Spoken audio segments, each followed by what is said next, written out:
हाँ जी बच्चों, आज की क्लास में हम डिस्कस करेंगे पहले तो जो आपके डाउट होंगे वो, और आज मैं दूसरी एक्सरसाइज डिस्कस करने जा रहा हूँ। दूसरी एक्सरसाइज जितनी कवर होगी वो कवर करेंगे और थर्ड एक्सरसाइज के लिए भी बढ़ेंगे आगे। ठीक है, जितना पॉसिबल होगा उतना हम कवर करेंगे। होपफुली 1 से 2 क्लास ये टॉपिक, ये चैप्टर खत्म हो जाएगा। फिर आपका बस एक चैप्टर बचेगा जो कि कमिंग वीक के अंदर ओवर एंड रिविजन स्टार्ट। ठीक है, तो जल्दी से जल्दी हम क्वेश्चन देखते हैं फटाफट।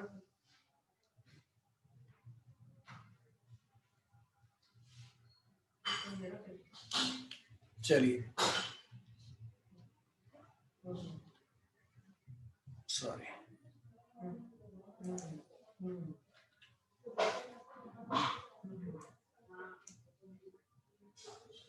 देखिए क्वेश्चन क्लियर है, दिखाई दे रहा है? Yes, sir.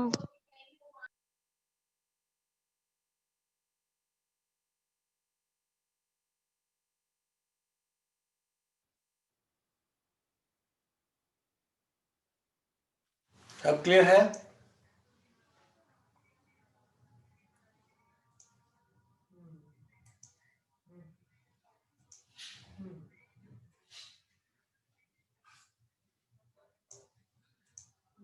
अब क्वेश्चन समझिए, क्वेश्चन क्या कहना चाह रहे हैं। इस क्वेश्चन में स्पेशल बात जो है वो क्या है बच्चों? कह रहे हैं a dies from repeatedly until a 6 comes up. What is the sample space of the experiment? बहुत ही इंटरेस्टिंग क्वेश्चन और इजी भी है। वो कह रहा है कि हम डाई को तब तक थ्रो करेंगे जब तक 6 ना आ जाए। अब बताइए किसके कितने सैंपल स्पेस बनेंगे और कैसे बनाएंगे आप। तो फर्स्ट ऑफ ऑल देखते हैं। हो सकता है पहली कंडीशन, हो सकता है हम थ्रो करें और 6 आ जाए। हो सकता है हम थ्रो करें 6 आ जाए, फर्स्ट टॉस में ही 6 आ जाए। और दूसरा, जरूरी थोड़ी ना है कि वन पहली बार में 6 आ जाएगा, नहीं भी आ सकता, तो दूसरी बार में 6 आएगा। तो दूसरी बार में 6 आने के लिए मैंने 1 6 2 6 3 6 4 6 5 6 ये कर दिया। अब ये भी तो हो सकता है कि भाई दूसरी बार में ना आकर तीसरी बार में 6 आए, तो 1 1 6 1 2 6। बस हमें ना अपनी जो कंडीशन है उसे कब वाइंड अप करना है, जब 6 आ जाए। तो हो सकता है फर्स्ट टाइम में ही 6 आ जाए, हो सकता है सेकंड टाइम में 6 आ जाए, हो सकता है थर्ड टाइम में 6 आ जाए, हो सकता है फोर्थ टाइम में आ जाए। इसका कोई एंड नहीं है। तो आप इतने सारे सैंपल स्पेस तो बना ही नहीं सकते ना भाई, डॉट डॉट करके छोड़ दो। क्लियर है? समझ में आया बेटा? Yes, sir. ये दोबारा समझा दो, ये समझ नहीं आया। देखो, अब अगर एक बात बताओ, आप डाई लेकर थ्रो कर रहे हो, मैंने क्या कहा, मुझे ना सैंपल स्पेस निकालना है, और सैंपल स्पेस की जो कंडीशन है वो क्या है कि मैं जब तक थ्रो करता रहूंगा जब तक 6 ना आ जाए। तो कंडीशन पहली, मैंने थ्रो किया और 6 आ गया, तो एक बार में हो गया। पहला केस मैंने दिखाया आपको यहां पर, ये रहा। जरूरी थोड़ी ना है कि भाई पहली बार में 6 आ जाए, हो सकता है दूसरी बार में आ रहा हो। तो दूसरी बार में 6 आने के लिए हम तो तभी थ्रो करेंगे ना दूसरी बार, जब पहली बार 6 नहीं आएगा। तो क्या आ सकता है पहली बार में? क्या आ सकता है? 1 आ सकता है, 2 आ सकता है, 3 हो सकता है, 4 हो सकता है, 5 हो सकता है। तो पहली बार में देखो हमने क्या किया, 1 2 3 4 5। क्लियर? जब पहले 5 आ गए, नहीं आए, तभी ना हम 5 हमने थ्रो किए, नहीं तो नहीं करते, खत्म हो जाती बात। अब जरूरी थोड़ी ना है कि दूसरी बार में ही 6 आएगा, तीसरी बार में भी 6 हो सकता है। लेकिन ऐसे तो अनलिमिटेड हो जाएंगे, मतलब बहुत सारे यस बन यस जाएंगे बेटा, इसके। एकदम एकदम अनलिमिटेड के लिए डॉटेड डाला है ना बेटा मैंने, अनलिमिटेड के लिए ही मैंने डॉटेड डाला है ना यहाँ पर। Okay sir. क्लियर हो गया? और किसी यस सर। बच्चे का कोई भी डाउट है तो प्लीज बताइए।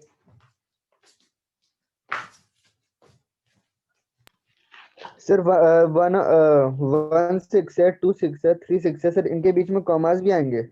हाँ कॉमा आएंगे बेटा, ये है ना हमारे यस पास, सर। कॉमा लगा दीजिए तभी ना डिफर होगा।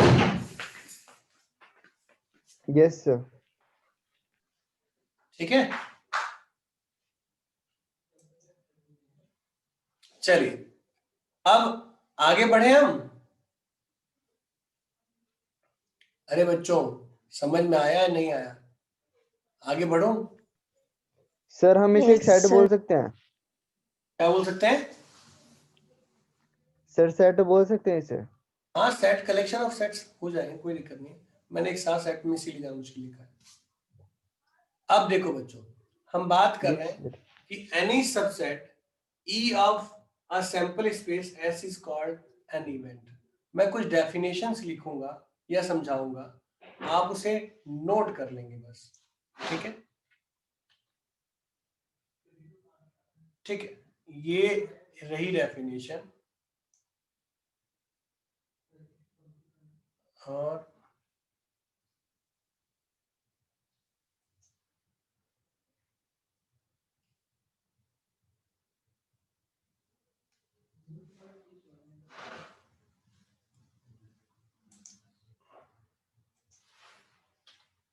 आई होप क्लियर हो रहा होगा, दिखाई दे रहा होगा आप लोगों को,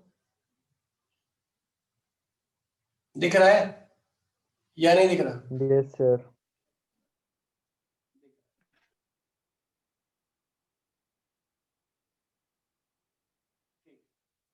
अब देखिए इसे ये डेफिनेशन है, इंपॉर्टेंट डेफिनेशन है। इसमें क्या बोला गया है?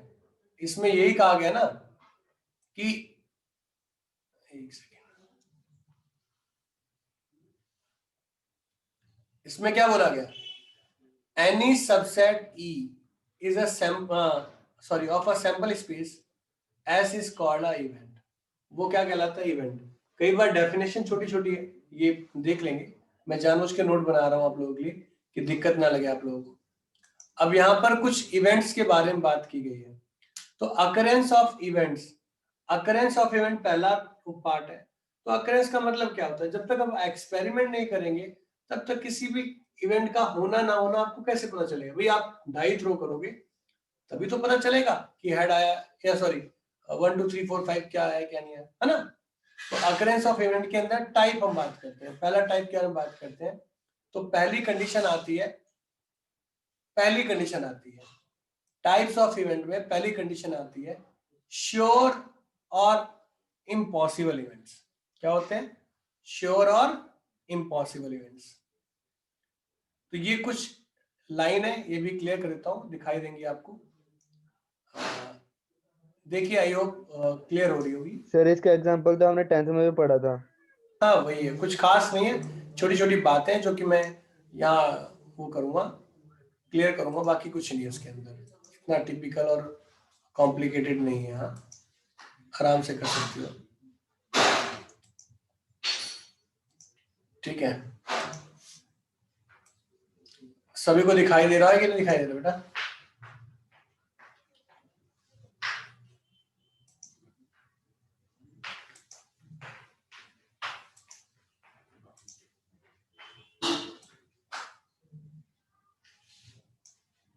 हाँ जी बेटा, ये दिखाई दे रहा है ना सभी को?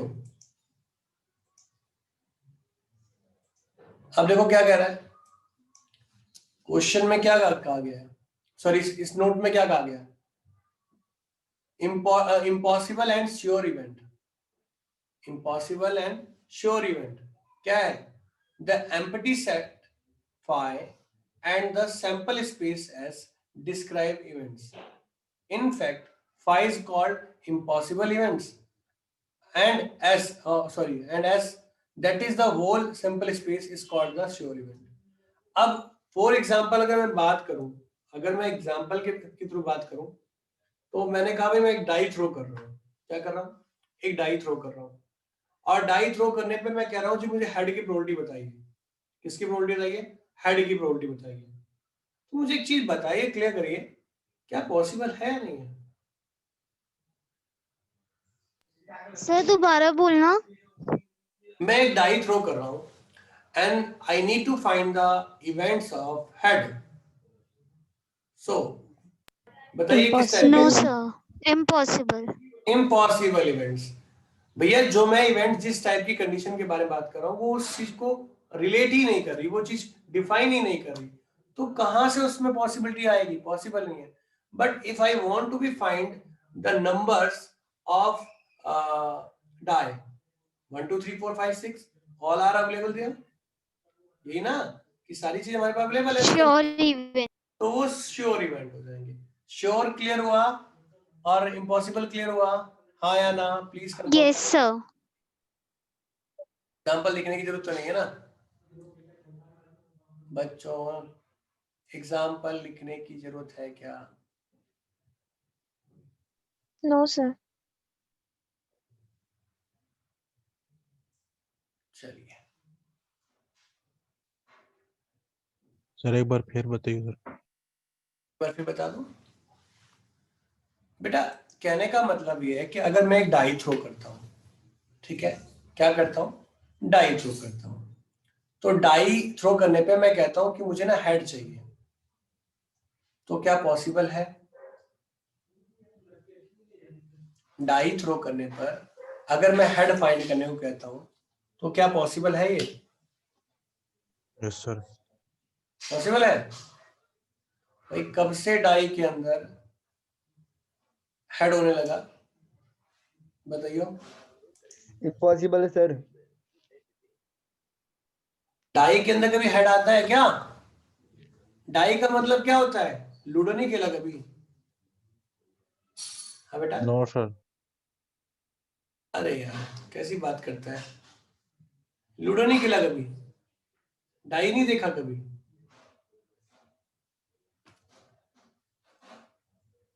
एक काम कर मुझसे वही मिलने आ जा, मैं दे देता हूँ तुझे। एक लूडो होता है, लूडो के अंदर डाई होती है, जिसे देखकर इसके नंबर आते हैं, वो नंबर हम क्या नाम है गेम में स्टार्ट चलते हैं, यूज करते हैं उसका। तो कहने का मतलब है कि उसमें हेड और टेल कहां से आएगा भाई? वहां तो काउंटिंग होती है 1 2 3 4 5 6। तो मैं अगर डाई थ्रो करके और हेड और टेल निकालने की बात करूं तो पॉसिबल नहीं है। तो ऐसे इवेंट क्या होंगे? वो पॉसिबल नहीं कहलाएंगे, इम्पॉसिबल कहलाएंगे। पर अगर मैं डाई को थ्रो करता हूँ, कहता हूँ जी 1 2 3 4 5 6 मुझे नंबर चाहिए, तो वहां पॉसिबल होंगे, तो उससे हम क्या बोलेंगे? श्योर इवेंट बोलेंगे। हाँ या ना बेटा जी? Yes sir. जो समझ में आया? Yes sir. बढ़े आगे।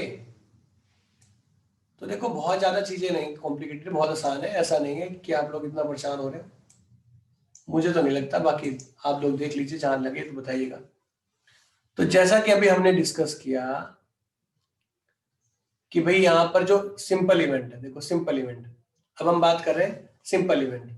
तो सिंपल इवेंट्स के अंदर आपने क्या पढ़ना है? सिंपल इवेंट कह रहा है if any event E has only one simple point of a sample space, it is called simple or elementary। क्या कहलाएगा? दोनों ध्यान रखना, क्या कहलाएगा? सिंपल भी कहलाएगा और एलिमेंट्री भी कहलाएगा। In a simple in a sample space containing and distinct क्या है? एलिमेंट हो सकते हैं। There are exactly n simple events होंगे। अब अगर फॉर एग्जाम्पल पे हम बात करते हैं तो एग्जाम्पल के तौर पे आप देख सकते हो, क्या देखेंगे? ये देखिए यहां पर क्या दे दिया उसने? HHTT, यानी अगर हम दो कॉइन टॉस करें तो सैंपल स्पेस क्या निकलेगा? HHSTTHTT, यही निकलेगा सैंपल स्पेस। हाँ या ना? हाँ या ना? हाँ सर। निकलेगा। तो ऐसी कंडीशन में हमारे पास कितने सैंपल स्पेस आ जाएंगे? कितने सिंपल सिंपल सैंपल स्पेस? तो ये हमारे पास केस बनेंगे। पहला क्या होगा? ये रहा। दूसरा क्या होगा? ये होगा। तीसरा ये होगा। चौथा ये होगा। कहने का मतलब है कि सेम टाइप की वैरायटी के सैंपल स्पेस अलग किए जाएंगे। ठीक है, चार टाइप की अलग अलग कंडीशन थी ना, दोनों एच हुए, दोनों टेल हुए, एक एच टी फिर दूसरा एच टी। तो ये ऐसे इवेंट्स क्या कहलाते हैं? सिंपल इवेंट्स कहलाते हैं। क्या कहलाते हैं? Simple events. क्लियर हुआ या नहीं हुआ बच्चों? क्लियर हुआ या नहीं हुआ? सर एक बार रिपीट कर देना। भाई मैंने क्या कहा, सिंपल इवेंट्स के अंदर क्या होता है बेटा कि हर एक कंडीशन की डिस्टिंक्ट कंडीशन यानी डिस्टिंक्ट कंडीशन होनी चाहिए। यहाँ बोला है ना, देखो यहाँ पर वर्ड लिखे हुए हैं डिस्टिंक्ट एलिमेंट्स। क्या बोला है यहाँ पर? डिस्टिंक्ट होने चाहिए, मतलब अलग अलग कंडीशन होनी चाहिए। देखो सेम टाइप के जितने केस बन रहे हैं उनका हम एक इवेंट क्रिएट कर रहे हैं, ठीक है? Event 1, event 2, event 3, event 4। Clear बेटा? अच्छा Yes, सर, sir. जैसे अगर डाई के साथ ये कॉइन आ जाते हैं तो फिर वो सिंपल नहीं होगा ना? हाँ, तब वो कंपाउंड हो जाते हैं, ठीक है? एक ही टाइप की होनी चाहिए। और कई बार इसमें भी वैरायटी होती है। मतलब वैरायटी का मतलब ये है कि अब जैसे क्या सिंगल का मतलब हमने एसटी का अगर मैं टीएच करता उसी के अंदर ले लेता तो कंपाउंड कहलाता। वो क्या कहलाता? कंपाउंड कहलाता। जैसे कि हर एक टाइप की एक एक सिंगल सिचुएशन जो होती है, यहां पर देखो मैंने एच को एक ही जैसा इवेंट है तो ठीक है, टी एक जैसा इवेंट है, ठीक है। एस टी अगर टी एच को मैं एक साथ लेता, ये दोनों अलग अलग इवेंट है ना, तो ये जो केस होता एक साथ जब मैं इनको लेता तो ये कंपाउंड कहलाते हैं। क्या कहलाते हैं? ये भी कंपाउंड कहलाते हैं। और जब एक सी कंडीशन के साथ दूसरी कंडीशन भी डाल दी जाए तो भी वो कंपाउंड कहलाती है, ठीक है? सिंपल का मतलब होता है डिस्टिंक्ट होना। क्या होना? डिस्टिंक्ट होना। क्लियर है? अलग अलग कंडीशन की अलग अलग पार्ट बनाना, उसे सिंपल बोलते हैं। मैं एग्जांपल क्लियर कर देता हूं और डिटेल में चलते हैं। ये कंपाउंड समझते हैं और दोनों के अंदर डिफरेंस समझेंगे तो अपने आप क्वेश्चन हमारा क्लियर हो जाएगा। करें ना? यहां तक समझ में आ रहा है? कोई दिक्कत तो नहीं किसी बच्चे को?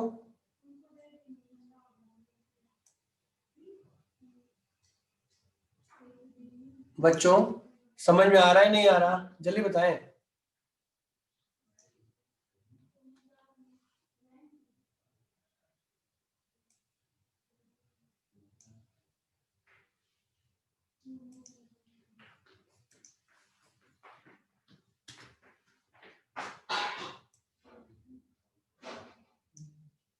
हाँ जी बच्चों, ये क्लियर है? दिखाई दे रहा है आप लोगों को? Yes sir.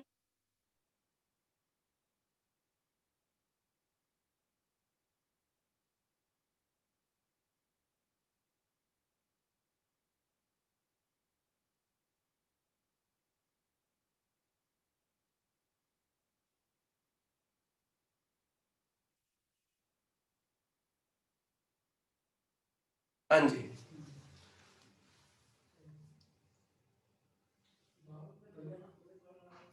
देखिए बेटा, यहां हम कंपाउंड इवेंट के बारे में बात करें। किसके बारे में? कंपाउंड इवेंट के बारे में। तो यहां कंपाउंड इवेंट के बारे में बात कर रहे हैं और कंपाउंड इवेंट क्या कहना चाह रहा है? कंपाउंड इवेंट कहना चाह रहा है कि if an event has more than one sample point is called compound, ठीक है? फॉर एग्जाम्पल हमने क्या किया, टॉसिंग अ कॉइन 3 टाइम्स और एग्जैक्टली वन, देखो एग्जैक्टली वन हैड अपीयर्ड, पहला इवेंट। दूसरा एटलीस्ट वन हैड अपीयर्ड, तीसरा एटमोस्ट वन हैड अपीयर्ड। तो मैं क्या दिखाना चाह रहा हूं यहां आपको? यहां मैं दिखाना चाह रहा हूं कि देखो यहां पर फटाफट ये आपका जो पॉइंट है इसे समझिए। क्या बोल रहा है? पहला जो इवेंट है उसमें एच टी आ गया, फिर क्या आ गया? टी एच टी आ गया, फिर क्या आ गया? टी आ गया, टी एच आ गया। तो देखो ये जो है केस, इसी केस की फॉर्म, ये क्या है? अलग अलग है तो सारे क्या है भाई? एक एच है, 2 टी है, ठीक है, पर तीनों कंडीशन क्या है? डिस्टिंक्ट है, क्योंकि आगे पीछे होने के कारण केस क्या हो गए? अलग अलग। अगर मैं इसे एच टी करके एक इवेंट बना देता, क्या करता? एक इवेंट बनाता, तो ये सिंपल कहलाता। क्या कहलाता? सिंपल कहलाता। पर ये तीन अलग अलग सिचुएशन है। अगर तीनों को मैं एक साथ मर्ज कर दूंगा तो ये क्या कहलाएगा? कंपाउंड कहलाएगा। क्लियर हुआ या नहीं हुआ? जल्दी बोलिए हाँ या ना। Yes sir. जब हम सिंगल कंडीशन यानी सर। डिस्टिंक्ट फॉर्म पे काम करते हैं तो वो सिंपल कहलाता है। जब डिस्टिंक्ट ना होकर के डिस्टिंक्ट की कंडीशन क्या मिक्स हो रही होती है, उसके और भी केसेस लिखे जाते हैं तो वो कंपाउंड कहलाते हैं। और कंपाउंड की कंडीशन क्या होती है? मान लो कोई एक ऐसा है कि H और क्वाइन और एड ये सब दोनों मिक्स करके हैं, तब भी वो कंपाउंड ही कहलाता है। उसके लिए सिर्फ क्या होगा? सिंगल टाइप की कंडीशन होनी चाहिए। ठीक है, सिंपल। और ये कंपाउंड क्लियर हुआ या नहीं हुआ? जल्दी बताइए सर हाँ या इसमें नहीं। FG क्या है? क्या बेटा? सर ये E के जी नीचे FG F और G है ना?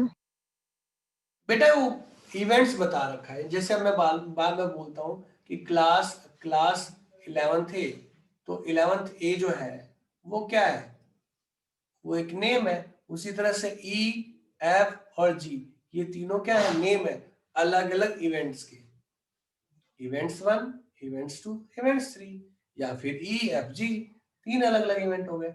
इवेंट का नेचर क्या है? At most, at least, exactly. ठीक है, समझ में आ गया? Yes sir. चलिए आगे बढ़े। बहुत ही इजी कंडीशन है।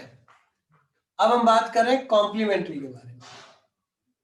तो कॉम्प्लीमेंट्री में अगर कहा जाए तो बहुत आसान है। मैं सिर्फ वो लिख रहा हूँ, एग्जाम्पल शायद लिखने की जरूरत नहीं है, आप लोग समझदार बच्चे हैं, आई होप दिक्कत नहीं आएगी। मगर अगर फिर भी दिक्कत लगे तो बताइए दीजिएगा, मैं एग्जाम्पल डाल दूंगा। हाँ जी बच्चों, दिखाई दे रहा है? क्लियर है विजुअल्स? कोई दिक्कत तो नहीं विजुअल्स में? नो। गुड। तो कॉम्प्लीमेंट्री तो आप लोगों ने पढ़ा भी होगा, अगर याद होगा कुछ कुछ थोड़ा। तो पढ़ा है नहीं पढ़ा है बच्चों?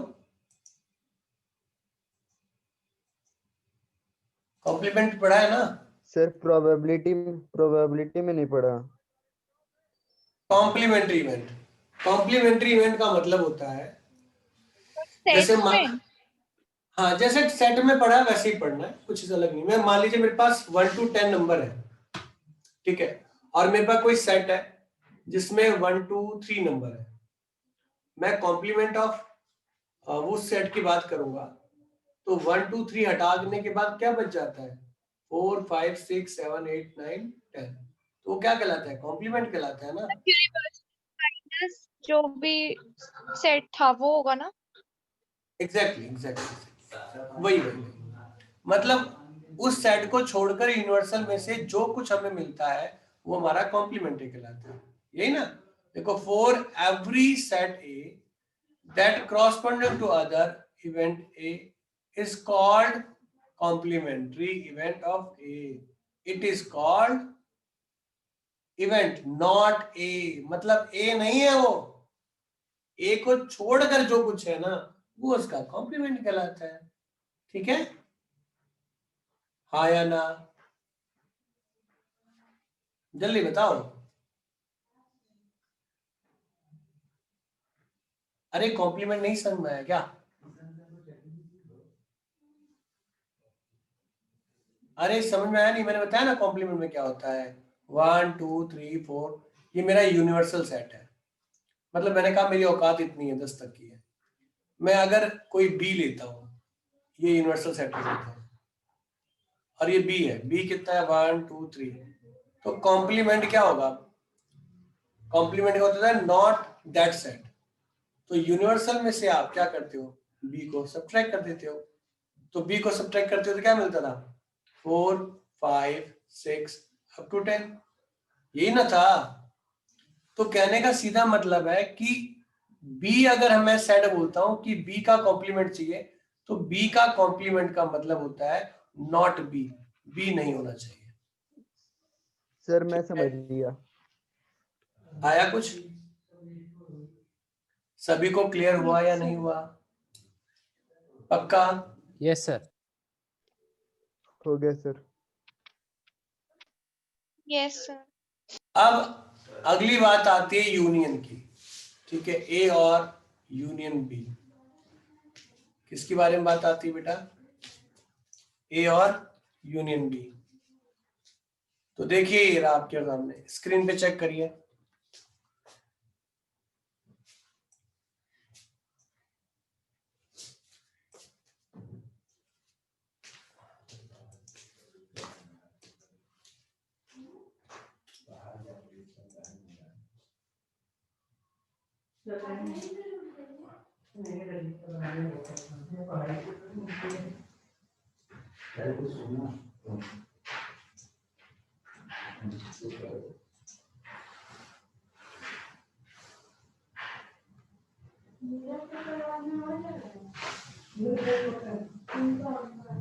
इवेंट ए और बी, ए और बी का मतलब यूनियन होता है, आप लोगों ने पढ़ा है ना। ए और बी का मतलब क्या होता है? यूनियन। ये पढ़ रखा है ना बेटा सभी ने? हाँ या ना? Yes sir. Yes, sir. तो बस वो ए और बी की बात कर रखी है और कुछ इसमें नहीं बोल रखा, इसमें वही है ए यू बी है, मतलब अलजेब्रा के बारे में बात हो रहा है, कुछ स्पेशल नहीं है। ए का मतलब यूनियन, तो A plus B minus A intersection B. और एंड का मतलब क्या होता है? एंड का मतलब क्या होता है? इंटरसेक्शन होता है। ए बट नॉट बी, ये सारे वर्ड लिखे हुए हैं ना, करवा रखे हैं ना आप लोगों को। लिखूं, बताऊं आगे या चले आगे बढ़े? एंड और बट नॉट का मतलब बताऊं या आगे बढ़ा जाए?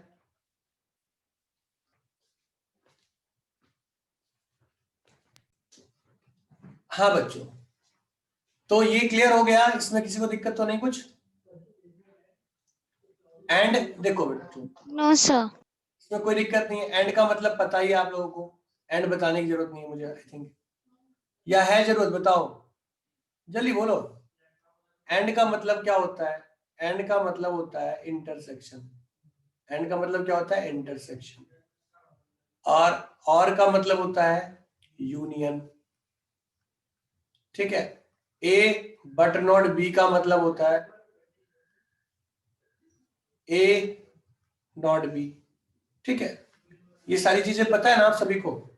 म्यूचुअली एक्सक्लूसिव बताया हुआ है मैंने आप लोगों को। म्यूचुअली एक्सक्लूसिव पता है ना कि नहीं पता? Yes, sir. म्यूचुअली एक्सक्लूसिव पढ़ाया था कि नहीं पढ़ाया था? म्यूचुअली एक्सक्लूसिव का मतलब क्या होता है? उसे छोड़कर, या मतलब दोनों में कुछ भी कॉमन ना हो, nothing is common, nothing is common,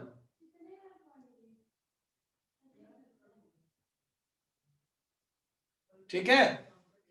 कुछ भी कॉमन ना हो, मतलब कह सकते हो आप ए इंटरसेक्शन बी क्या हो? फाई हो। पर प्रोबेबिलिटी में ए इंटरसेक्शन बी फाई ना लिखकर 0 लिखते हैं, ठीक है। सेट में फाई और इंटरसेक्शन में प्रोबेबिलिटी में 0 लिखते हैं। ये बात सभी को समझ में आ गई? एक सबसे इंपॉर्टेंट वर्ड है जो कि यहाँ यूज होता है, जो मैं डिस्कस करने जा रहा हूं, एकदम ध्यान से सुनिएगा। म्यूचुअली एग्जिस्टिव इवेंट्स, म्यूचुअली एग्जिस्टिव इवेंट्स, इसके बारे में आपको थोड़ा सा जानना पड़ेगा, ठीक है। और ये इंपॉर्टेंट भी है। करें डिस्कस?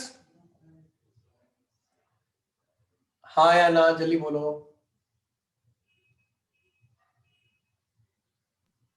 Yes sir. चलिए,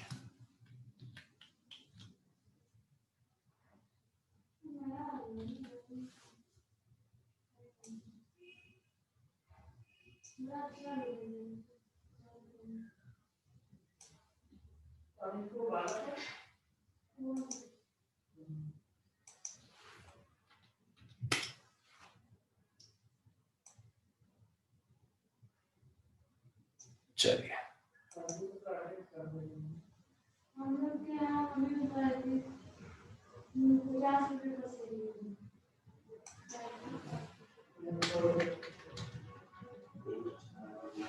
भाई म्यूचुअली एक्सिस्टिंग इवेंट्स के बारे में बात कर रहे हैं।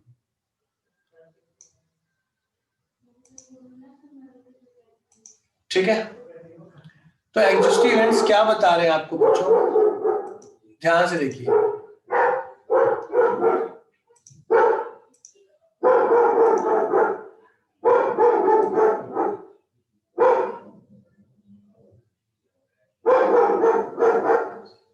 यहाँ सिंबल्स थोड़े से अलग होंगे और मैं क्लियर कर देता हूँ आपको।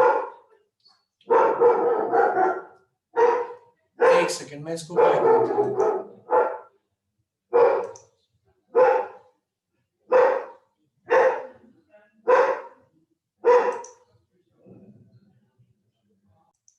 हाँ जी, एग्जिस्टिव इवेंट्स के बारे में बात कर रहे हैं। एग्जिस्टिव इवेंट्स क्या कहता है? एग्जिस्टिव इवेंट्स कहता है कि भाई आपके पास जो पार्ट है, जो प्रोबेबिलिटी है, जो कंडीशन है, उसमें जितने भी इवेंट होने हैं उन सभी इवेंट का जो सम होना चाहिए या उनका जो यूनियन होना चाहिए वो सैंपल स्पेस के इक्वल होना चाहिए। किसके इक्वल होना चाहिए? सैंपल स्पेस के इक्वल होना चाहिए। मतलब किसी एक सेट के जितने भी छोटे छोटे पार्ट बनते हैं उन सभी सेट का कलेक्शन क्या होना चाहिए? उसी सेट के इक्वल होना चाहिए जो आपका मेन सेट होता है। जो क्या हो आपका मेन सेट। देखो ऐसे हमारे पास यहाँ ए की कंडीशन गिवन है, बी की कंडीशन गिवन है और सी जो भी गिवन है आपके पास। ठीक है, इन तीनों का जब मैंने एक साथ कंपाइल किया, एक साथ इकट्ठा किया, तो तीनों का जो सम था वो किसके इक्वल हो गया? एस के इक्वल हो गया। किसके इक्वल हो गया? एस के इक्वल हो गया। ठीक है, तो ऐसे कंडीशन, ऐसे सेट्स क्या कहलाते हैं? जिनका समीशन यानी सबका यूनियन क्या हो, उस सेट के इक्वल हो जाए, तो उसे एग्जिस्टिव इवेंट्स कहते हैं। ये एग्जाम में पूछा जाता है, ये एग्जाम में पूछा जाता है। जो आपकी दूसरी एक्सरसाइज है बच्चों, वो एक्चुअल में थ्योरी एक्सरसाइज है। क्या है? थ्योरी एक्सरसाइज है। तो थोड़ा संभल के आपको करना तो पड़ेगा, नो डाउट, और कोई बड़ी चीज नहीं है। मैं चाहता हूं इस एक्सरसाइज के अंदर मेरा रोल कम हो और आपका रोल ज्यादा हो। पहले आप क्या करेंगे, सारी की सारी डेफिनेशन मैं शेयर कर रहा हूं, इनको दोबारा पढ़ेंगे। फिर आप लोग क्या करेंगे, आप लोग क्या करेंगे कि आप फर्स्ट ऑफ ऑल क्या करेंगे, दो चार एग्जाम्पल होंगे उन्हें ट्राई करेंगे और उनके बेसिस पे पहले क्वेश्चन ट्राई करना। जितने क्वेश्चन आपके हो जाते हैं अच्छी बात है, नहीं होंगे मैं करवाऊंगा। मैं जानबूझ के इस एक्सरसाइज के क्वेश्चन नहीं करवा रहा हूँ क्योंकि ये क्वेश्चन बहुत टिपिकल या डिफिकल्ट नहीं है। आपकी एक रीडिंग पे क्वेश्चन हो सकते हैं, बट अगर फिर भी नहीं होते हैं तो मैं सारे क्वेश्चन करवाऊंगा। पर ये डेफिनेशन पढ़ लेना, क्योंकि डेफिनेशन अगर पता है तो क्वेश्चन 100% हो जाएंगे, और डेफिनेशन नहीं पता तो दिक्कत हो जाएगी। जैसे म्यूचुअली एक्सक्लूसिव हो गया, एग्जिस्टिव हो गया, और हो गया, एंड हो गया, बट नॉट हो गया। ठीक है, और क्या नाम है, सिंपल इवेंट, कंपाउंड इवेंट्स, इन्हीं के ऊपर क्वेश्चन दिए हुए हैं।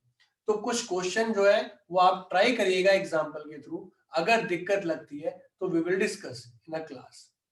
ठीक है, हाँ या ना बोलो, प्लीज कंफर्म करो। सभी का Yes, sir. Yes, sir. Try करोगे खुद, एक बार ट्राई करना, नहीं होगा तो मैं डिस्कस करूंगा सारे क्वेश्चन। बहुत ही आसान है, बहुत इजी है, पर डेफिनेशन पता होनी चाहिए। सिंपल क्या होता है, कंपाउंड क्या होता है, यूनियन क्या होता है, इंटरसेक्शन क्या होता है, एक्सक्लूसिव क्या होता है, एग्जिस्टिव क्या होता है, दोनों में डिफरेंस क्या होता है, ये पता होना चाहिए। तो सारी डेफिनेशन एक बार कॉपी में लिख कर चेक कर लेना। मैं नोट्स भेजूंगा ही भेजूंगा, वीडियो भी अवेलेबल होगी आप लोगों को क्लास की, तो कोई दिक्कत नहीं है। एक्सरसाइज 99% मेरे हिसाब से आप कर लोगे, पर फिर भी अगर किसी क्वेश्चन में दिक्कत आएगी तो मैं डिस्कस कर लूंगा। और हाँ भाई, जरूरी नहीं है कि एग्जिस्टिव है तो म्यूचुअली एक्सक्लूसिव हो जाएगा, ऐसा कुछ नहीं है। कई बार एक्सक्लूसिव यानी केसेस आगे पीछे ध्यान से करना है इनको, ये क्वेश्चन कंफ्यूज करने के लिए आएंगे। तो सैंपल स्पेस बनाना आप लोगों को आता ही है, तो आई होप आप लोग ये सारे क्वेश्चन कर सकते हैं। नेक्स्ट क्लास में मिलते हैं। Bye bye, take care, good night, शब्बा खैर, शुभ रात्रि, जय हिंद। चलिए, किसी का कोई ओपिनियन कुछ हो तो व्हाट्सएप कर देना, वो डिस्कस कर लेंगे।